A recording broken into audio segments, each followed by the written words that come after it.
keterangannya bahwa mereka itu betul maghrib di chat dulu sama Arigi, temenin di counter handphone. Kemudian setelah selesai bekerja, tutup counter handphone, Arigi menjemput ke lapang. Pada saat yang bersamaan juga Arigi mengajak Ramdan. Kemudian mereka malam hari itu nginep di TKP. Pada saat yang bersamaan juga Arigi mengajak Ramdan. Kemudian mereka malam hari itu nginep di TKP. Bagaimana Arigi ada di TKP?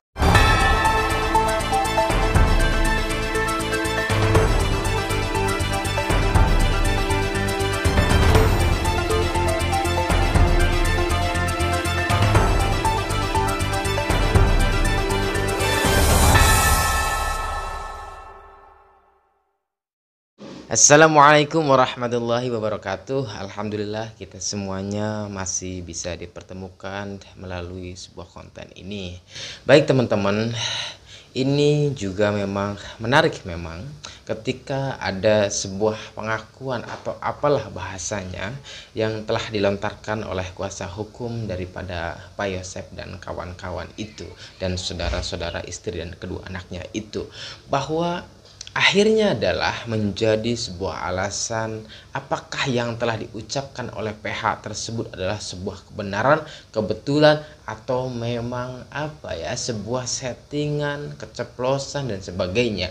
Ini yang menjadi perbincangan di antara netizen semuanya tanpa terkecuali, bahwa begini. Sebelum mengarah ke sana, kok kenapa sih tiba-tiba kemudian PH tersebut mengatakan bahwa saksi Arigi itu memang ada atau menginap di TKP, bahasanya akan mencoba sedikit mengulas terkait di awal, misalkan bahwa sebuah pengakuan atau saksi penguat daripada Fadil dan Hamdan itu yang memang sudah diperiksa oleh Polda Jabar, yaitu minimal ketika ada sebuah penguatan daripada saksi, yaitu tujuannya menguatkan positioning daripada Arigi dan Abi. Arigi khususnya, misalnya Arigi itu memang benar-benar ada di counter, tidur di counter ya pada malam kejadian tersebut, sehingga kemudian setelah diperiksa juga akhirnya di situ barangkali Polda Jabar menemukan titik terang dan sebagainya.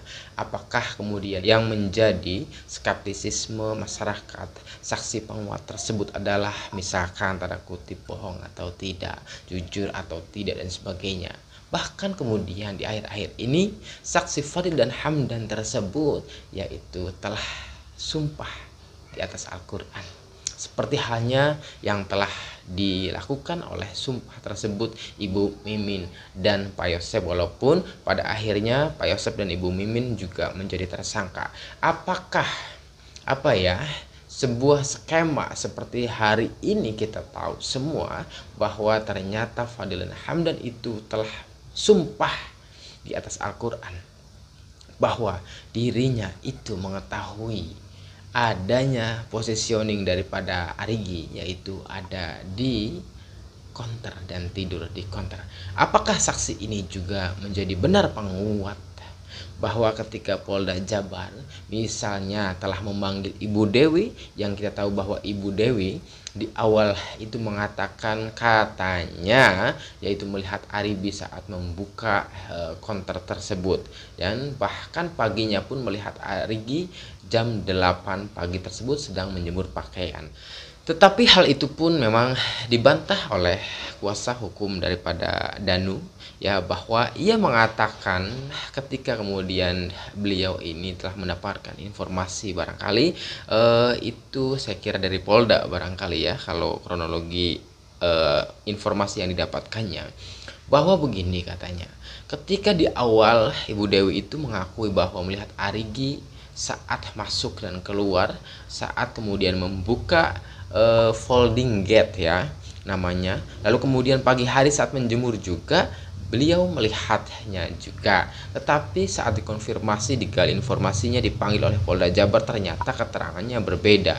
Katanya Kang Ahmad Taufan melihatnya atau mendengarnya itu ternyata Ibu Dewi itu hanya mendengarnya saja, mendengar bahwa folding gate itu terbuka atau tertutupnya saja, tetapi tidak melihat dengan pasti apakah orang yang membukanya itu adalah sosok daripada Arigi atau bukan. Sempat kita dengar juga ada salah satu saksi yang sebelah counter itu yang warung, kalau nggak salah namanya Bu Dewi, sempat dalam satu channel YouTube menyampaikan dengan gamblang bahwa ada yang masuk itu Arigi dan lain-lain segala. Setelah diperiksa di Polda, yang kami dapat info bahwa ibu ini malah tidak mengetahui siapa yang masuk itu Arigi atau bukan, gitu loh. Tapi dia hanya mendengar suara rolling door terbuka. Ini juga yang menjadi pertanyaan kita semuanya. Di antara kemudian yang telah dilontarkan di dalam sebuah channel pernyataan Ibu Dewi, yang kemudian Ibu Dewi dipanggil, yang kemudian juga dibantah oleh keterangan saudara atau PH Danuk Ahmad Taufan Sudirjo yang mengatakan demikian itu. Siapakah sebenarnya yang benar? Artinya bahwa ketika itu kan telah terjadi ada perbedaan antara kemudian keterangan Polda dan keterangan kesaksian daripada Mbak Dewi tersebut. Apakah adanya sumpah di atas Al-Quran ini, di bawah Al-Quran ini, bahwa keterangan Fadil dan Hamdan itu juga benar adanya? Artinya jangan sampai keterangan penguat ini adalah blunder. Jangan sampai keterangan penguat ini seperti halnya ketika Pak Yosef itu sumpah di atas Al-Quran, yang pada akhirnya adalah ditersangkakan juga termasuk Fadil dan Hamdan. Setelah kemudian bersumpah di atas Al-Quran, jangan sampai kemudian ternyata saksi penguat tersebut adalah berbohong. Jangan sampai yang demikian. Mudah-mudahan keterangan saksi penguat ini adalah benar adanya dan tidak berubah-ubah. Baik teman-teman, melanjutkan dari pernyataan atau pertanyaan dari kita semuanya yang mewakili, bahwa Pak Rohman itu kan mengatakan, atau kita dengarkan terlebih dahulu ya, agar menjadi suitable, adanya ketersesuaian di antara sebuah keterangan analisa dan dasar analisa. Baik, kita dengarkan semuanya.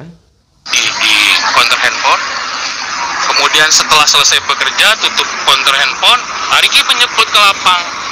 Pada saat yang bersamaan juga Arigi mengajak Ramdan. Kemudian mereka malam hari itu nginep di TKP. Bagaimana Arigi ada di TKP? Sesuai dengan keterangan Danuat. Nah, baik.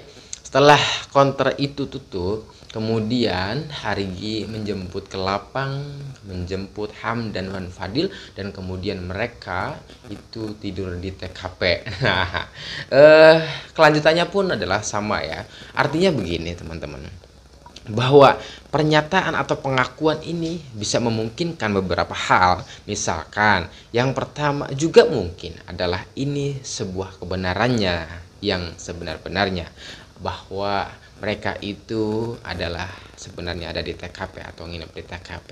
Itu yang pertama memungkinkan. Yang kedua, yang memang dimungkinkan juga bahwa ini adalah keceplosan. Yang ketiga, juga memungkinkan bahwa memang PH tersebut adalah salah kata atau salah ucap yang bukan sebenarnya. Kalau dari lihat kronologi cara ucapnya, memang juga memungkinkan bahwa ini adalah salah kata dan salah ucap. Bahwa begini ya teman-teman, yang pertama, bisa jadi itu adalah yang sebenar-benarnya, itu mungkin, dan bisa jadi, dan juga bisa saja kira-kira begitu. Yang sebenarnya adalah beliau-beliau memang ada di TKP. Itu nanti akan diuji kembali sebuah keterangan, apakah ini adalah bagian daripada keterangan yang sebenar-benarnya yang telah diucapkan oleh pihak tersebut. Sepandai-pandainya kita menyimpan bangkai, maka akan ketahuan juga, akan terlihat juga, akan diketahui juga kebenarannya. Ini yang menjadi dasar atau memperjelas bahwa keterangannya yang sebenarnya adalah mereka ada di TKP. Walaupun ini sebatas dugaan, tapi ini adalah memungkinkan. Buktinya, misalnya Polda Jabar telah memperoleh 2 alat bukti untuk mentersangkakan saudara Arigi dan keluarganya tersebut, sehingga sangat memungkinkan dong ketika netizen itu beranalisa, berargumentasi seperti ini, bahwa katanya yang sejujurnya, yang sebenarnya itu adalah ada di TKP sesuai yang telah diucapkan oleh PH-nya, kira-kira begitu.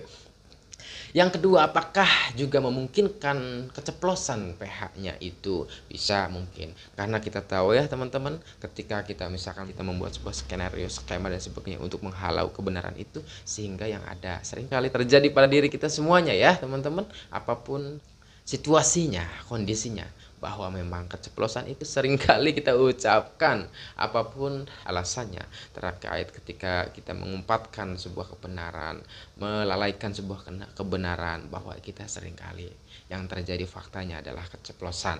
Itu yang kedua. Juga memungkinkan itu adalah keceplosan yang telah dilontarkannya ya teman-teman. Yang ketiga juga memungkinkan bahwa yang demikian itu adalah sebenarnya salah kata, salah ucap saja.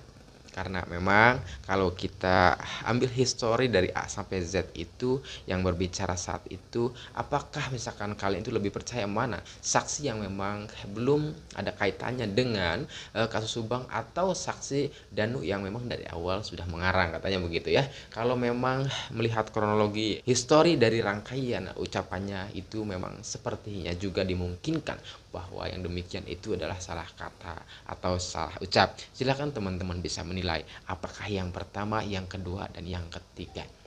Menurut saya semuanya memang serba memungkinkan.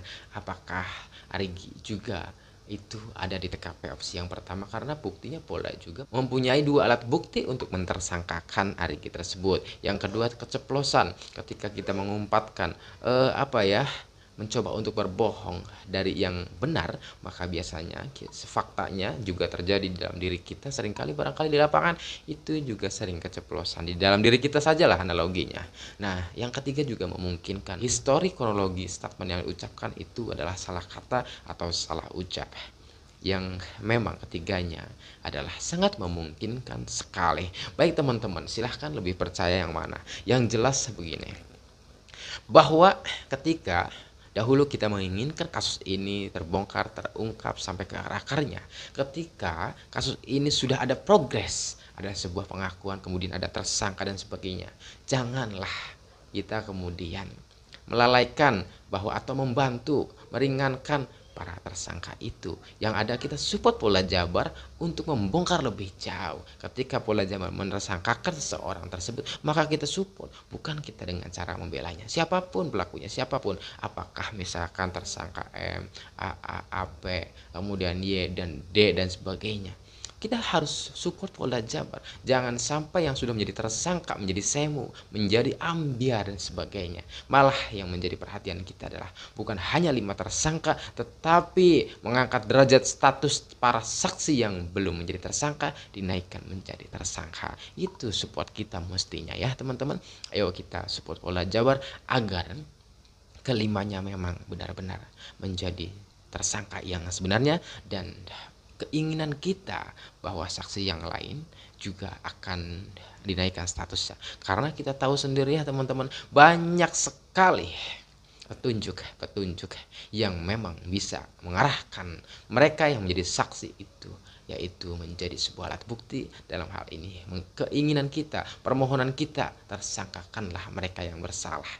Mereka yang bersalah itu tersangkakan. Sebuah contoh, mereka yang masuk garis polisi, apakah itu adalah sebuah pelanggaran? Jelas itu adalah pidana. Apakah mereka yang membersihkan TKP itu pasca kejadian itu melanggar? Jelas itu adalah pidana. Untuk itu, ini adalah sebuah petunjuk ya teman-teman, harus digali oleh Polda Jabar, harus di follow up oleh Polda Jabar. Kita selalu support Polda Jabar. Bravo. Wassalamualaikum warahmatullahi wabarakatuh.